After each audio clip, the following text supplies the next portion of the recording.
ವಿಶೇಷ ಕಾರ್ಯಕ್ರಮ ಮತ್ತೊಮ್ಮೆ ತಮಗೆಲ್ಲ ಸ್ವಾಗತ. ಇಲ್ಲಿ ತನಕ ಸಾಕಷ್ಟು ಚರ್ಚೆಯಾಗಿದೆ. ಬಹುತೇಕ ನಾವು ಚರ್ಚೆಯ ಕೊನೆ ಹಂತ ತಲುಪಿದ್ದೀವಿ. ಪ್ರಮೋದ್ ಮುತಲಿಕ್ರಿ, ನಾನು ಕೊನೆಯ ಒಪಿನಿಯನ್ ಕೇಳ್ತೀನಿ. ಕೊನೆಯ ಒಪಿನಿಯನ್ ಏನು ಮುತಲಿಕ್ರಿ ತಮ್ಮದು? ನೋಡಿ, ಈಗ ಮುಸ್ಲಿಂ ಮಾನಸಿಕತೆ ಹೇಗೆ ಡೆವಲಪ್ ಆಗ್ತಾ ಇದೆ, ಇದನ್ನ ಬದಲಾಯಿಸುವಂತಹ ಪ್ರಕ್ರಿಯೆ ಕಾನೂನಿನ ಕ್ರಮದಿಂದ ಆಗಬೇಕು. ಒಬ್ಬರಿಗೆ ಹಿಂದೂಗಳಿಗೆ ಒಂದು, ಮುಸ್ಲಿಂ ಅಂದ ತಕ್ಷಣನೇ ಕಾನೂನು ಪ್ರಕ್ರಿಯೆ ಆಗದೇ ಇರುವಂತಹದ್ದಿದೆಯಲ್ಲ, ಇದು ಸರಿಯಲ್ಲ. ಇದು ಇವತ್ತ ಮಾಡ್ತಾ ಇಂತಹ ಕೃತ್ಯಕ್ಕೆ ಈ ದೇಶದ ಮುಸ್ಲಿಮರೇ ಬೆಂಬಲ ಕೊಟ್ಟು ಅವ್ರನ್ನ ಆರಿಸ್ತಾ ಇದ್ದಾರಲ್ಲೋ. ಸೊ ಫತ್ವಾ ಹೊರಡಿಸಿ ಅವರ ವಿರುದ್ಧ ಫತ್ವಾ ಹೊರಡಿಸಿ ಅವರು ಯಾವುದೇ ರೀತಿಯ ಮತದಾರರು ಕೂಡ ಬೆಂಬಲಿಸದೇ ಇರುವ ಹಾಗೆ ಮಾಡಿ.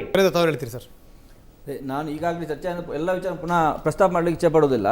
ಆದರೆ ಈ ದೇಶದಲ್ಲಿ ಶಾಂತಿ, ಸಾಮರಸ್ಯತೆಯ, ಜಾತ್ಯತೀತ ಬೋಧನೆ ಕೇವಲ ಹಿಂದೂಗಳಿಗೆ ಮಾತ್ರ ಆಗ್ತಾ ಇದೆ. ಇದು ಅವಶ್ಯಕತೆ ಇಲ್ಲ, ಒಂದನೇ ಭಾಗ. ಎರಡನೇದು, ನಿರಂತರವಾಗಿ ಈ ಥರ ಮೇಲಿಂದ ಮೇಲೆ ಆಕ್ರಮಣಗಳು ಆಗ್ತಾ ಇರುವಾಗ ಹಿಂದೂ ಸಮಾಜ ಎಷ್ಟು ಬೇಗ ಅಷ್ಟು ಮಾತ್ರ ಪ್ರತಿಕ್ರಿಯೆ ಕೊಡ್ತಾ ಇದೆ, ಕೂತ್ಕೊಂಡಿದೆ. ಅಕಸ್ಮಾತ್ ಇದನ್ನು ಪಾಕಿಸ್ತಾನದ ಇದೇ ಆಗುತ್ತದೆ, ಇಡೀ ಪಾಕಿಸ್ತಾನ ಕಥೆ ಏನಾಗ್ತಿತ್ತು? ಬಹುಸಂಖ್ಯಾತ ಹಿಂದೂಗಳು ಈ ದೇಶದಲ್ಲಿ ಇದ್ದಾರೆ. ಅದು ಅಕಸ್ಮಾತ್ ಅವನ ಓವೈಸಿಯ ಒಂದು ಸ್ಟೇಟ್ಮೆಂಟ್ಗೆ ಇಡೀ ದೇಶ ಉಲ್ಟಾ ಆಗ್ತಿದ್ರೆ ಏನಾಗ್ಬೋದಿತ್ತು ಇವತ್ತು? ಇದರ ಅರ್ಥ ಭಾರತ ದೇಶದಲ್ಲಿ ಶಾಂತಿ, ಸಾಮರಸ್ಯತೆ ಜನಗಳು ಕಾಪಾಡ್ತಾ ಇದ್ದಾರೆ. ಇದನ್ನ ತಪ್ಪು ಅಂತ ಅಥವಾ ಇದನ್ನ ಗುರುತಿಸಿಕೊಳ್ಳುವುದಾದ್ರೆ ಅದಕ್ಕೆ ಮುಂದಿನ ದಿನಗಳಲ್ಲಿ ಇಸ್ಲಾಂ ಸಮಾಜ ಬೆಲೆ ತರಬೇಕಾಗುತ್ತೆ, ಒಂದನೇ ಭಾಗ. ಎರಡನೇದು, ಇವತ್ತು ವ್ಯವಸ್ಥಿತವಾಗಿ ಇಸ್ಲಾಂ ಸಮಾಜ ಯುವಕರನ್ನು ದಿಕ್ಕು ತಪ್ಪಿಸುವಂತ ವ್ಯವಸ್ಥೆ ಆಗ್ತಾ ಇದೆ. ಇದನ್ನು ಮೊದಲು ಮುಸಲ್ಮಾನ್ ಮುಖಂಡರು ಕಣ್ಣು ತೆರಿಬೇಕು, ಇದರ ಬಗ್ಗೆ ಯೋಚನೆ ಮಾಡಬೇಕು. ಇಸ್ಲಾಂ ಧಾರ್ಮಿಕ ಶಿಕ್ಷಣ ಕೇಂದ್ರಗಳು ಇದರ ಬಗ್ಗೆ ಎಚ್ಚೆತ್ತುಕೊಂಡು ಬೆಳೆಯುತ್ತಿರುವ ಮುಸಲ್ಮಾನ್ ಯುವಕರಿಗೆ ದೇಶಭಕ್ತಿಯ ವಿಚಾರವನ್ನು ತಿಳಿಸಬೇಕು, ಪಾಠವನ್ನು ಕಲಿಸಬೇಕು ಅಂತ ಸಂಘಟನೆ. ನಾವು ಹಿಂದೂಗಳು ಕ್ರಿಶ್ಚಿಯನ್ನ ಕರೆಕ್ಟ್ ಮಾಡೋದಾಗ್ಲಿ, ಮುಸ್ಲಿಮ್ನವರು ಹಿಂದೂಗಳನ್ನ ಕರೆಕ್ಟ್ ಮಾಡೋದು, ನಮ್ಮ ಅನಿಸಿಕೆಗಳು ಅವ್ರ ಮೇಲೆ ಹೇರೋ ಬದಲಾಗಿ ಈ ಹೊಡಿ ಕಟ್ಟು ಕೊಲ್ಲು ಎಂಬ ಸಂಸ್ಕೃತಿಯನ್ನು ಬಿಟ್ಟು ಶಾಂತಿ ಮಂತ್ರವನ್ನು ಪಠಿಸುವಂತಹ ಕಾರ್ಯಕ್ರಮ ನಾವು ಮುಂದುವರಿಸಿಕೊಂಡು ಹೋಗಬೇಕು.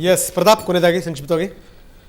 ಪಾಕಿಸ್ತಾನದಲ್ಲಿ ಮಲಾಲಾ ಯೂಸುಫ್ಜಾಯ್ ಪ್ರಕರಣ ಆಯಿತು. ಬರೀ ಮಹಿಳೆಯರಿಗೆ, ಒಂದು ಹೆಣ್ಮಕ್ಳು ಕೂಡ ಸ್ಕೂಲಿಗೆ ಹೋಗಬೇಕು, ಕಲಿಬೇಕು ಅಂತ ಹೇಳಿದಕ್ಕೆ ತಾಲಿಬಾನ್ ಅವರು ಇದು ಮಾಡಿದ್ರು. ಅದೇ ರೀತಿ ಒಂದು ಕ್ರಿಶ್ಚಿಯನ್ ಹುಡುಗಿ ರಿಮ್ಶಾ ಮಸೀಹ ಅಂತ ಹೇಳ್ಬಿಟ್ಟು ಬ್ಲಾಸ್ಫಮಿ ಆ್ಯಕ್ಟ್ನಲ್ಲಿ ಹಾಕಿ ಜೈಲಿಗೆ ಹಾಕಿದ್ರು. ಆಕೆ ಜೀವಕ್ಕೆ ಕುತ್ತು ಬರುವಂಥ ಸ್ಥಿತಿ ಬಂದೋಯ್ತು. ಆದರೆ ಈ ದೇಶದಲ್ಲಿ ಇಷ್ಟು ಪ್ರೊವೊಕೇಟಿವ್ ಸ್ಪೀಚ್ ಕೊಟ್ಟು ನಮ್ಮ ದೇವರುಗಳನ್ನು ನಿಲ್ಲಿಸಿದ್ರು ಕೂಡ ಏನೂ ಕೋಮು ಹಿಂಸಾಚಾರಗಳು ಇಲ್ಲಿವರೆಗೂ ಆಗಿಲ್ಲ. ಅದು ಹಿಂದೂಗಳ ಸಹನೆಯನ್ನು ತೋರಿಸುತ್ತೆ. ಈ ಹಿನ್ನೆಲೆಯಲ್ಲಿ ಮುಸಲ್ಮಾನರು ಕೂಡ ಒಟ್ಟಾರೆಯಾಗಿ ಈ ರೀತಿ ಅಕ್ಬರುದ್ದೀನ್ ಓವೈಸಿ ಅಂತ ರೋಗ್ ಎಲಿಮೆಂಟ್ಸಿಗೆ ಅವರೇ ತಕ್ಕ ಪಾಠವನ್ನು ಕಲಿಸಿದಾಗ ಸಾಮರಸ್ಯ ಅನ್ನೋದು ಸಹಜವಾಗಿ ಎಲ್ಲರಲ್ಲೂ ಮೂಡುತ್ತೆ. ಓಕೆ, ಫೈನ್ ಸರ್, ಕೊನೆಯದಾಗಿ ಏನಂತೀರಿ ಸರ್? ನಾನು ಪ್ರತಾಪ್ ಸಿಂಹ ಅವರು ಹೇಳಿದ್ದಕ್ಕೆ ಪೂರ್ತಿಯಾಗಿ ಸಮರ್ಥಿಸ್ತೇನೆ. ಯಾಕಂದರೆ ಅಲ್ಲೆಲ್ಲ ಮಾಡ್ಕೊಂಡು ಬರ್ತಾ ಇರೋದು ಪಾಕಿಸ್ತಾನದಲ್ಲಿ ಎಲ್ರಿಗೂ ಅದು ಖಂಡನೀಯ. ಎಲ್ಲರೂ ಖಂಡಿಸುವಂಥದ್ದೇ ವಿಷಯಗಳ ಮೇಲೆ ಅವ್ರು ನಡ್ಕೊಳ್ತಾ ಇದ್ದಾರೆ. ಅವ್ರ ಬುದ್ಧಿ ಇರೋದೇ ಎಷ್ಟು ಅಂತ ನಾವೆಲ್ಲ ತಿಳ್ಕೊಂಡಿದ್ದೀವಿ. ನಮ್ಮ ಭಾರತದಲ್ಲಿ ನಾವು ಎಲ್ಲರಿಗಿಂತ, ನಾವು ಭಾರತದಲ್ಲಿ, ನಮ್ಮ ದೇಶದಲ್ಲಿ ಎಲ್ಲ ಪಂಗಡದವರು, ಎಲ್ಲ ಜಾತಿಯವರು ಅವ್ರಿಗಿಂತ ನಾವು ಬುದ್ಧಿವಂತರು ಅಂತ ನಾವು ಅರ್ಥ ಮಾಡ್ಕೊಂಡಿದ್ದೇವೆ. ಅಷ್ಟು ನಾವು ಕೀಳಾಗಿ ನಡ್ಕೊಳ್ಳುವಂಥ ಜನ ಅಲ್ಲ. ಆಮೇಲೆ ಇಂಥವ್ರಿಗೆ ನಮ್ಮ ಭಾರತೀಯ ಮುಸಲ್ಮಾನರ ಯಾವುದು ಸಪೋರ್ಟ್ ಇಲ್ಲ ಇಂಥ ಮಾತುಗಳಿಗೆ. ಆಮೇಲೆ ಈಗ ತಾನೇ ನಮ್ಮ ಮುತಾಲಿಕ್ ಅವ್ರು ಹೇಳಿದ್ರು ಅವರು ಎಲೆಕ್ಟ್ ಆಗಿ ಹೆಂಗೆ ಬಂದರು ಅಂತ. ಗುಜರಾತ್ನಲ್ಲಿ ಮಾಯಾ ಕೊಂಡಾನಿ ಅವ್ರಿಗೆ 28 ವರ್ಷ ಶಿಕ್ಷೆ ಆಗಿದೆ. ಇದರಲ್ಲಿ ಇದು ಮಾಡಿದ್ರು ಅಂತ BJP ಶಾಸಕಿ.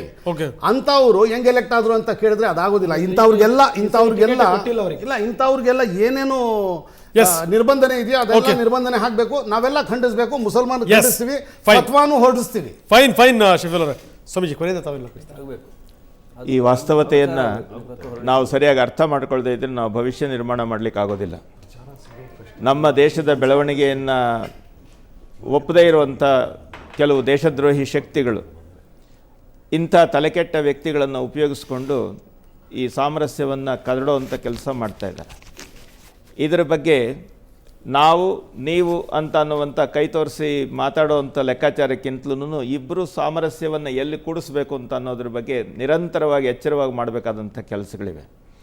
ಈ ದೃಷ್ಟಿಯಿಂದ ಭಾರತೀಯ ಸಾಮರಸ್ಯ ವೇದಿಕೆ ಅಂತ ಹೇಳಿ ಭಾರತದ ಎಲ್ಲ ಸಮುದಾಯಗಳು, ಎಲ್ಲ ಮತಗಳು ಸೇರಿದಂಥ ಒಂದು ವಿಶೇಷವಾಗಿರುವಂಥ ಹಿರಿಯರು ಮತ್ತು ಸಕಾರಾತ್ಮಕ ಚಿಂತನೆ ಇರತಕ್ಕಂಥವರು ಮತ್ತೆ ಸೇರಿ ತಮ್ಮ ಎಲ್ಲ ಸಮುದಾಯಕ್ಕೆ ಮಾರ್ಗದರ್ಶನ ನೀಡುವಂಥ ಒಂದು ಚಿಂತನೆಗಳನ್ನು ಹರಿಬಿಡಿಯೋದು ಬಹಳ ಮುಖ್ಯವಾಗಿರುವಂಥದ್ದು.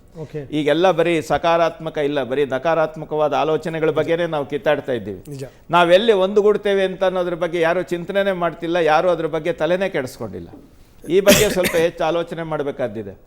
ಮುಸಲ್ಮಾನ್ ಅಂತ ಹೇಳಿದ್ರೆ ದೇವರ ಸರ್ವಶಕ್ತಿತ್ವ, ದೇವರ ಕರ್ತೃತ್ವ ಮತ್ತು ಆತನಿಗೆ ನಾವೆಲ್ಲ ಅಧೀನ ಅಂತ ಅನ್ನುವಂಥದ್ದನ್ನು ಪೂರ್ತಿಯಾಗಿ ಒಪ್ಪಿದವನನ್ನು ಮುಸಲ್ಮಾನ್ ಅಂತ ಕರೀತಾರೆ ಅರಬಿಕ್ನಲ್ಲಿ. ನಮ್ಮ ಸಂತರನ್ನು ಅದೇ ರೀತಿ ಕರೆಯೋದು. ಸಂತರು ಧರ್ಮ ವಿರೋಧಿಗಳಲ್ಲ, ದೇವರ ವಿರೋಧಿಗಳಲ್ಲ. ದೇವರಿಗೆ ಸಂಪೂರ್ಣ ಶರಣಾಗತನಾದವನ್ನ ನಾವು ಶರಣ ಅಂತ ಕರಿತೇವೆ, ಸಂತ ಅಂತ ಕರಿತೇವೆ. ಹಾಗಾದರೆ ಶಬ್ದವೇದದಲ್ಲಿ ಯಾಕೆ ವ್ಯತ್ಯಾಸ? ನಮ್ಮಲ್ಲಿ ಅಜ್ಞಾನ ಇದೆ, ಅಹಂಕಾರ ಇದೆ. ಇವೆರಡೇ ಇವತ್ತಿನ ಈ ಸಮಸ್ಯೆಗಳ ಕಾರಣ. ಇದನ್ನು ಸದುಪಯೋಗ ಪಡಿಸ್ಕೊಂಡು ಅಥವಾ ದುರುಪಯೋಗ ಪಡಿಸ್ಕೊಂಡು ಎಲ್ಲ ದೇಶ ವಿರೋಧಿ ಶಕ್ತಿಗಳು, ವಿದ್ರೋಹಿ ಶಕ್ತಿಗಳು ವಿಜೃಂಭಿಸ್ತಾ ಇವೆ. ಈ ವಾಸ್ತವತೆಯನ್ನು ನಾವು ತಿಳ್ಕೊಳ್ಳೋವರೆಗೂ ಇಂಥ ಸಮಸ್ಯೆಗಳು ಬರ್ತಲೇ ಇರ್ತವೆ. ಇದಕ್ಕೆ ಉತ್ತರ ನಾವು ಕಂಡುಹಿಡಿಯೋಕ್ಕಾಗಲ್ಲ. ಇವತ್ತು ನಕಾರಾತ್ಮಕವಾಗಿ ಪರಸ್ಪರ ದೋಷಾರೋಪಣೆಯ ವ್ಯವಸ್ಥೆಯ ಯುಗ ಕಳೆದು ಹೋಗಿದೆ. ಈಗ ಕುಂತು ಯಾತಕ್ಕೆ ಹೀಗೆ ಅಂತ ಹೇಳಿ ಪರಸ್ಪರ ವಿಶ್ವಾಸದ ಯುಗವನ್ನು ಪ್ರಾರಂಭ ಮಾಡುವಂಥದ್ದು 2013ರ ಕರ್ತವ್ಯ ಆಗಬೇಕು. ಈ ನೆಲೆಯಲ್ಲಿ ಎಲ್ಲ ಒಟ್ಟು ಸೇರಿ ಕೆಲಸ ಮಾಡುವಂಥ ವ್ಯವಸ್ಥೆ ಇದೆ. ಇಂಥ ಹೆಚ್ಚು ಸಮಾರಂಭಗಳು ಅಥವಾ 4 ಮೀಟಿಂಗ್ಗಳು ವ್ಯವಸ್ಥೆಗಳಾಗಬೇಕು. ನಾವು ನೀವು ಕುಂತು ಚರ್ಚೆ ಮಾಡುವಂಥ ವಿಧಾನ ಬರಬೇಕು. ಆವಾಗ ನಾವು ನೀವು ಹೆಚ್ಚು ಸೇರಿದಾಗ ಇಂಥವ್ರ ಧ್ವನಿ ತನಗೆ ತಾನೇ ಸತ್ತು ಹೋಗ್ತದೆ. ಇಂಥ ವಿಚಾರಗಳನ್ನು ಮಾಡುವಂಥ ಕೆಲಸ ಇದೆಯಲ್ಲ, ಇದ್ರ ಬಗ್ಗೆ ನಮ್ಮ ದೇಶದ ಒಂದು ಅಭ್ಯುದಯ ಬಯಸುವಂಥ ಎಲ್ಲ ಬುದ್ಧಿಜೀವಿಗಳು ಮತ್ತು ಹೃದಯವಂತರು ಈ ಬಗ್ಗೆ ಹೆಚ್ಚು ಗಮನ ಹರಿಸಬೇಕು. ಓಕೆ, ಸೊ ಸ್ವಾಮೀಜಿ ಸಾಕಷ್ಟು ಮಾತಾಡಿದ್ರಿ, ತಮಗೆ ಧನ್ಯವಾದ. Thank you very much. So ಅದೇ ರೀತಿ ವಿಕ್ರಮ್ ಮಂದೋಣಿ, ಶಫೀವುಲ್ಲಾ, ಪ್ರತಾಪ್ ಸಿಂಹ ಮತ್ತು ಸೂರ್ಯನಾರಾಯಣ್, ತಮಗೂ ಕೂಡ ಧನ್ಯವಾದಗಳು. Thank you very much. ಇನ್ನು ಮೈಸೂರಿನಲ್ಲಿದ್ದರು ಶೇಖ್ ಜಮೀವುಲ್ಲಾ, ಹೆಚ್ಚು ಮಾತಾಡ್ಸೋಕ್ಕಾಗಲಿಲ್ಲ ಅವ್ರಿಗೆ ತಾಂತ್ರಿಕ ತೊಂದರೆಯಿಂದ. ಅವರು ಕೂಡ ತುಂಬ ಚೆನ್ನಾಗಿ ಮಾತಾಡಿದ್ರು. ಶೇಖ್ ಜಮೀವುಲ್ಲಾ, ತಮಗೂ ಕೂಡ ಧನ್ಯವಾದ. ಜೊತೆಗೆ ಪ್ರಮೋದ್ ಮುತಾಲಿಕ್ ಹುಬ್ಳಿಯಿಂದ ಮಾತಾಡಿದ್ರು. ಪ್ರಮೋದ್ಜಿ, ತಮಗೂ ಕೂಡ ಧನ್ಯವಾದ. Thank you very much. So ಒಟ್ಟಾರೆ ಚರ್ಚೆಯನ್ನು ಕೇಳಿದ್ರೆ ಒಂದು ಮಾತಿದೆ, ಏನು ಅಂದರೆ ಈ ಉಗ್ರವಾದಕ್ಕೆ ಸಂಬಂಧಪಟ್ಟ ಹಾಗೆ ಈ ಉಗ್ರವಾದ ಅನ್ನುವಂಥದ್ದು ಏನಿದೆ ಅದಕ್ಕೆ ಜಾತಿ ಮತ ಧರ್ಮದ ಹಂಗಿಲ್ಲ.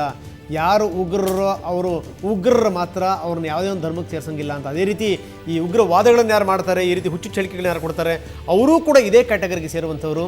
ಯಾರು ದೇಶದ ವಿರುದ್ಧ ದನಿ ಏರಿಸ್ತಾರೆ ಅವರಿಗೆ ಸರಿಯಾದಂಥ ಶಿಕ್ಷೆ ಆಗಬೇಕು. ಶಿಕ್ಷೆಯನ್ನು ನೀವು 10 ದಿವಸ ಬಿಟ್ಟು 10 ತಿಂಗಳು ಬಿಟ್ಟು ಕೊಡೋದಲ್ಲ, ತಕ್ಷಣಕ್ಕೆ ಅದು ಲಾಗುವಾಗಬೇಕು. ಇನ್ನೊಂದು ಸರಿ ಮಾತಾಡಬೇಕಾದ್ರೆ 10 ಬಾರಿ ಯೋಚನೆ ಮಾಡಿ ಮಾತಾಡಬೇಕು. ಯಾಕಂದರೆ ಶಾಂತಿಯ ತೋಟಕ್ಕೆ ಕಲ್ಲೆಸೆಯುವಂಥವ್ರು ಇಂಥವರ ಕೈ ಕಟ್ಟಾಕಿದಾಗ ಮಾತ್ರ ಒಂದಷ್ಟು ಶಾಂತಿ ಅನ್ನೋದು ನಮ್ಮ ಸಮಾಜದಲ್ಲಿ ಮುಂದುವರಿಲಿಕ್ಕೆ ಸಾಧ್ಯ. ಅದಾದಷ್ಟು ಬೇಗ ಆಗಲಿ. ವ್ಯವಸ್ಥೆ ನಿದ್ರೆ ಹೊಡಿತಾ ಇದೆ, ಇವರ ವಿಚಾರದಲ್ಲಿ ಆದಷ್ಟು ಬೇಗ ಎಚ್ಚೆತ್ತುಕೊಳ್ಳಿ ಅಂತ ಹೇಳ್ತಾ ಈ ವಿಶೇಷ ಕಾರ್ಯಕ್ರಮ ಮುಗಿಸ್ತಾ ಇದ್ದೀನಿ. ನಮಸ್ಕಾರ.